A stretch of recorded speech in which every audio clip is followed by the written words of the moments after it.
Class +1 chapter 9 B part का the employment problem. अगर ये चैप्टर आपको शॉर्ट में पढ़ना है तो ये वीडियो आपके लिए है।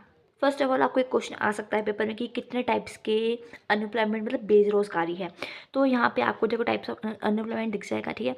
तो first of all meaning of unemployment मतलब refers to the situation in which individual is able to work, मतलब जो इंडिविजुअल जो व्यक्ति है मतलब वो काम करने के योग्य है पर उनको काम नहीं मिल रहा है, ये अनएम्प्लॉयमेंट है।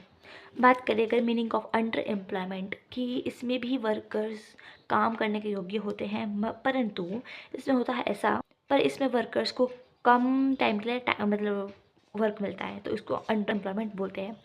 तो यहाँ पे देखो इतने सारे टाइप्स की अनएम्प्लॉयमेंट है, देखो आपको दिख रही होगी।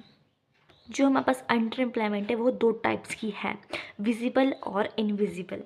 अब विजिबल होता है कि in the case of people get work for less than a normal hours of work. For example in India person मतलब इंडिया में जो है वर्क्स का जो टाइम है वो 8 आवर्स का है, बट अगर उनको काम मिल तो रहा है बट वो 8 आवर से कम मिल रहा है। और इनविजिबल मतलब ये है कि पीपल काम तो कर रहे हैं पर उनकी जो इनकम है वो लो है। तो पर वो काम पूरे टाइम कर रहे हैं मतलब 8 घंटे काम कर रहे हैं पर उनकी जो इनकम है वो बहुत लो है।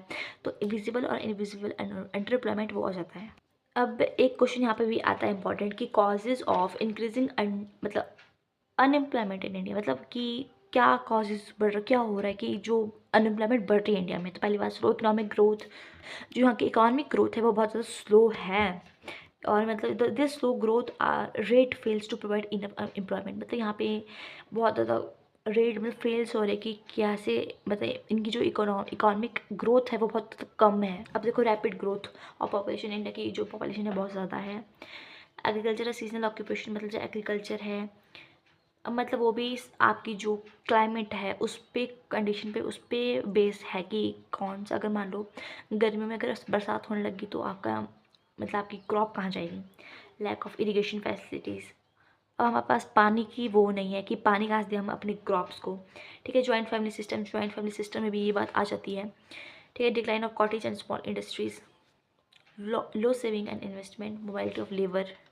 ये आपको मोस्ट इम्पॉर्टेंट क्वेश्चन है इस चैप्टर में से कि जो मतलब पॉवर्टी जो गरीबी है उसको भगाने के लिए क्या क्या जो योजना है वो लॉन्च हुई है। तो देखो स्वर्ण जयंती ग्राम स्वरोजगार योजना, तो ये लॉन्च हुई थी अप्रैल 1919 में, ठीक है। इट इज़ नोन एज स्वर्ण जयंती ग्राम स्वरोजगार योजना।